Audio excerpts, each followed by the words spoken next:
This is the Seahawkers podcast. I'm Brandon Schultz of the Military Seahawkers, and it is an off-season episode, and I'm joined by my good buddy Clinton Bonner as we're talking some Bobby Wagner. Bobby Wagner, Clinton, released by the Rams, and thank goodness we don't have to refer to him as Magner anymore. We can recognize that he is a great Seahawks linebacker once again, without having that bad taste in our mouth of him having played for the Rams. Yeah, it was gross.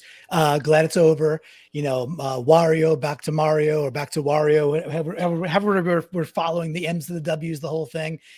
Yeah, he had a nice season, right? I mean, stats wise, and that's what I think we got to talk about. Is like Twitter goes ablaze, right? The news comes out. He's dropped.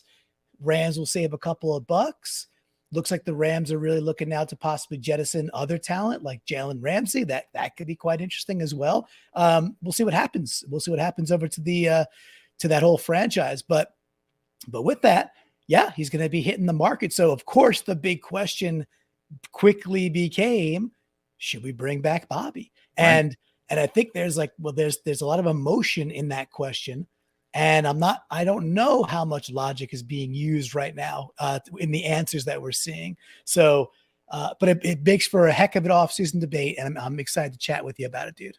I was at least surprised at the volume of response that came in through Twitter when we put the question out there of just yes or no, do you want Bobby back? And like you said, there's a lot of emotion that goes into this. I don't think that you can separate the emotion from it because there's the talent perspective, of course. And you pointed out he had an excellent season last year, even though it was wearing the number 45, which technically doesn't count toward his final Hall of Fame stats, as far as I'm concerned, in a Seahawks uniform, of course. So he doesn't need it to get his gold jacket. Obviously, that's where he's going to end up ultimately, probably first ballot.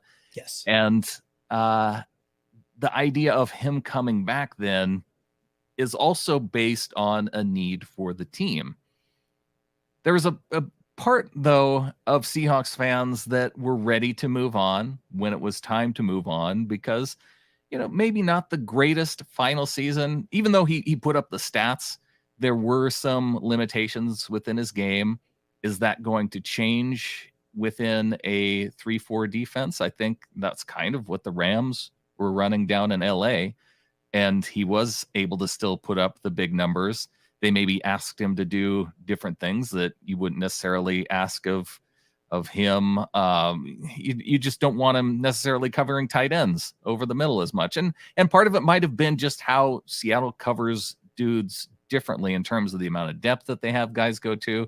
So there's a lot of X's and O's questions that go along with this. But emotionally, it was overwhelming that people were ready for Bobby Wagner to come back to Seattle.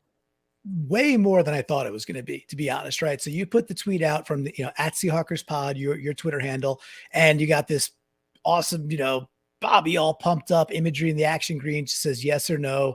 What's your take? Dude, there was almost at this point, almost 90,000 views of this tweet, which is pretty ridiculous. And 1,500 likes, almost 1,500 likes, and well over 100 responses and counting. So it was, and then I went, so I go through the responses and I'm like, damn, like literally it's probably like 92% that are like emphatic yeses, like we got to bring him back. That's a very specific percentage. Yeah, around 90. Listen, around 92%. We get a chance to talk Brandon Mebane and the tummy roll, right? The stomach roll. I'm going to talk some Brandon Mebane, and I did not expect that level. I just didn't. Now I wonder. It's got to be. I mean, I know there's emotion. I think it's got to be like we don't know what's going to happen with Jordan Brooks, right? Does he come back healthy? Who knows? Who knows when is he ready? How long does it take him? Jordan Brooks didn't exactly have a very good year last year. He seemed confused. We talked about it all season long. He was okay. And many times he was like attacking the wrong hole. And there's a running back blowing by him, 3 yards over to his right and going 25 yards untouched, when I think that was where he should have been. So that has to give him a little bit of an excuse though, because he was playing alongside Cody Barton. and I not thought Bobby Cody Wagner. Barton, we talked about this. I think Cody Barton became a whipping boy, and I thought from at least the halfway point of the season on, he was the better of the two linebackers. I still think that's the case. And again, this is just what my eyes tell me. I thought Barton played actually more consistent than Brooks down the stretch, which still leads us to Barton's a free agent. So what do you got? Tanner Muse? I mean, like we don't, the draft's coming up. Cool. Yeah. We don't have a linebacking core. But I still thought, even with 6 sacks for Bobby this year in the stupid uniform, even with all those tackles, I might be in that 8%, man. I don't know that Bobby Wagner is the right thing to do for this team right now versus like just go get some young, super fast linebackers and pair them. The thing is, I don't know who to pair them with because like if Jordan Brooks was healthy, I could be like, okay, I think he maybe took a little step back last year or just a little sideways, stop progressing so much. And I could be okay with that. We have nobody. So I'm struggling myself, but I don't think right now I don't think we should bring Bobby Wagner back right now. We have nobody. Let me understand your reasoning here. We have nobody to play linebacker, and Bobby is not good enough to be better than nobody. I don't think he's going to be cheap. Is number one. I That don't think he'll be. I will say among the people who were the no responses, they seem to be injecting a number into their mind that was too expensive for the Seahawks. And I don't know where that comes from other than maybe just being optimistic for what you think Bobby should make. But he didn't make all that much going to the Rams. It was like a $10 million 1-year deal for Bobby Wagner. I know, but that seems like a lot right now with this team construction, so, and will Bobby doesn't seem to me like the guy who's going to take a pay cut, like a significant pay cut to go to the Rams. But I'm saying another pay cut, like another one down to something like $5 or $6 million to go play football for one more year with the place you want to go play. His lateral movement, he's amazing and still recognized in the play. So he's better. Yeah, he's not nothing, right? He's way, way better than we got because we don't really have a linebacking core right now. But can you fill it differently is what I'm saying. If we have to go pay 8 or 10 million for Bobby, it becomes like a hard no for me. His quickness it ain't there. His speed ain't there. His lateral movement ain't what it was. He's a great leader. He recognizes almost everything. He's super smart, but the skill has diminished. I can't get away from that if we got to go pay that dude $8 or $9 million and some team is going to pay Bobby Wagner because he deserves it. I just don't think it should be us. I don't think that there's that many teams out there that Bobby would go to. I think it's San Diego and I think it's Seattle. Maybe Vegas because it's kind of, and I think that the 49ers have enough depth that Bobby wouldn't have a spot on that team unless there were injuries. The case I can make, and in terms of cap hit, $8 million, you could spread that out. That's kind of what the Rams did when they signed him. They spread out his cap hit to where I think the cap hit that he was taking for this past year was $2.5 million. And so they're taking on the dead money for this upcoming year. If you split up that money, and I'm not saying that you have to go and do it right now, because John Schneider was on the radio. He was asked about whether or not Bobby should come back. He said technically Bobby hasn't been released yet, and he has to be released before we can talk to his agent. Bobby Wagner is Bobby Wagner's agent. So there's things that have to happen before those connections can be made. And I'm okay with seeing how things go through the draft. If they can get some pieces there and see how it goes through the offseason, let Bobby rest up. I don't think he's going to need a ton of time. If training camp rolls around, they find out that they are in need of depth. I don't think that Jordan Brooks is probably going to be ready to go in time with his injury.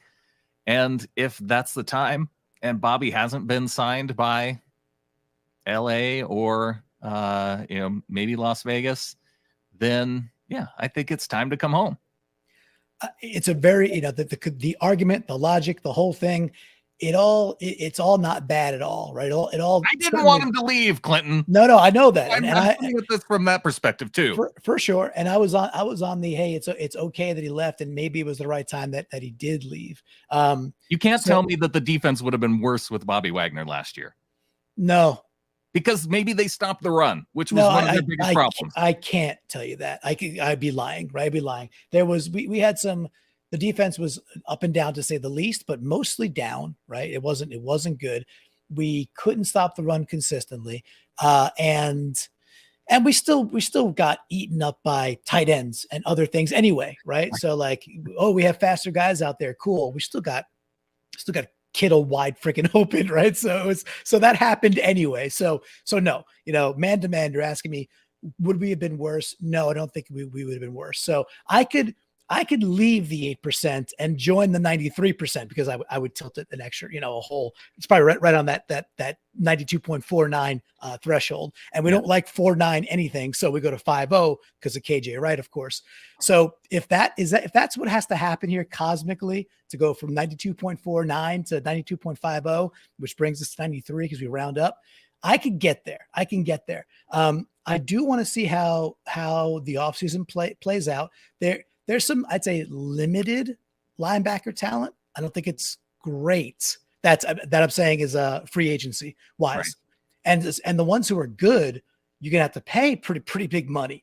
So it's like kind of back into the same conundrum. I don't really want a guy who is elite. I want guys who are competent, and I think that is something that can be found in free agency. Yeah, I agree there, but I also think that can be found via the draft. I realize that's a little bit more of a roll of the dice. And a couple of years ago, we'd probably be like, we can't draft anything. Like we are. And then last year, the draft was so darn good that I think we're riding the high of, oh yeah, we could replicate that same type of draft. Yeah. Well, just go draft 3 Pro Bowlers. Yeah. Just do that every time. Right. Yeah. Every single time. Just do that. Right. Have another, again, going back to Bobby's time, having Irvin, Bobby, Russ, 1, 2, 3 to start your day. Not so bad, right? Doesn't happen.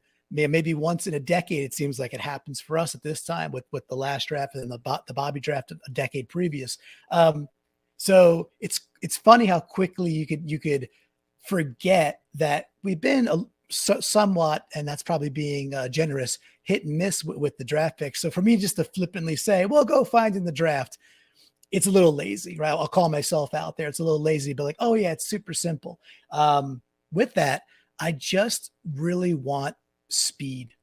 I want speed. And the thing is with Bobby, I watched him play 2021 and it looked like the fire was gone a little bit. And then you go watch him play in the Rams uniform. Of course, what's etched in our brains is how did he play against us?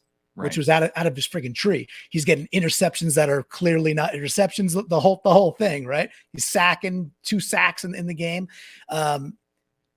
And with that, this last game of the year, he was exposed.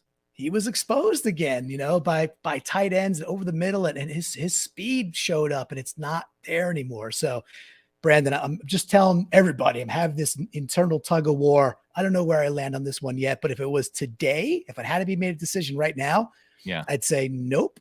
Let's figure it out, but it doesn't have to be Bobby right now. That's if it was right now. Let's see what happens by when's the draft? April 26, 27, something like that. Till end of April.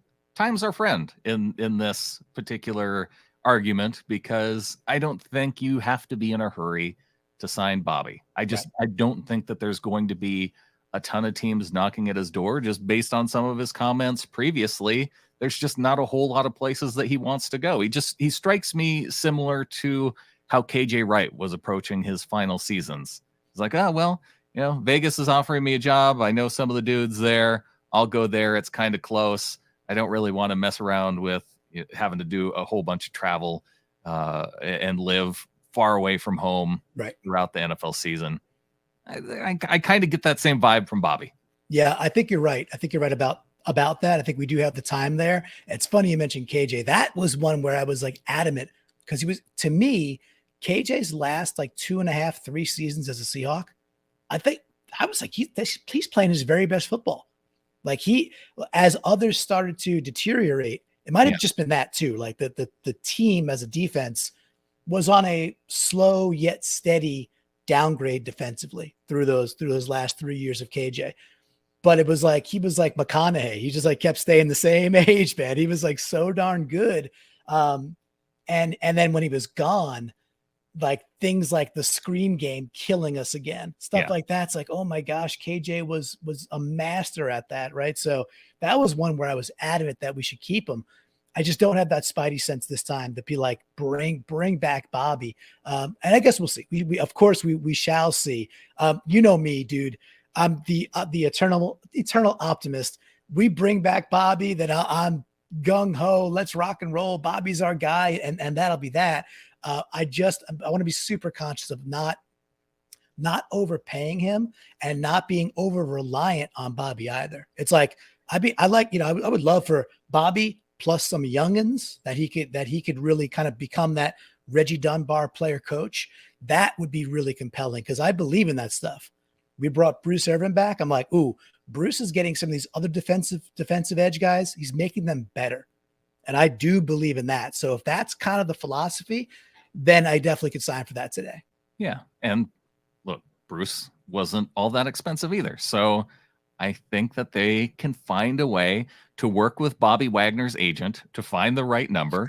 and we'll see if this gets worked out. Because, like you said, once I think that he's on the team, we could all talk ourselves into, yeah, let's see one final go with the season with Bobby. He gets to go out the way he wants to go out because, let's be honest, it would probably be his final season. And, you know, it's hard for guys like that who are first ballot Hall of Fame type players. I remember the final year of Ray Lewis. One last ride, right? Yeah, that's what I was thinking about. Yep. And I feel like Urlacher probably, no, he probably stayed a year too long. But he got to go out with his team too. I just would like to see Bobby go out with the team that he came in with, and just to, you know, we can forget about the fact that he wore number 45 for a year. Yeah, forget about that forever. So with the 92.69% people that are now on the Bobby train, it'll be fun. It'll be interesting, and we're going to keep on bringing the vids throughout. You know, it's some of these shorter form ones like this. Just hey, there's a thought or a Twitter poll or something like that kind of catches fire. We'll bring it to you. And I think the Ask Brandon is like, hey, simply out there, if you dig it, you find value in what we do. Well, hey, heck, first of all, tell the fellow 12. So that's how the whole thing grows. And then out on YouTube and out on the audio platforms, it is free and awesome for you to subscribe, like the video, and just share it. It really helps us grow the whole thing. And of course, if you find, I'd say maybe some extra value, Brandon, there's always a way for people to go maybe a little above and beyond. Yeah, you can hit the join button on YouTube and support the show that way. You can go to getintheflock.com.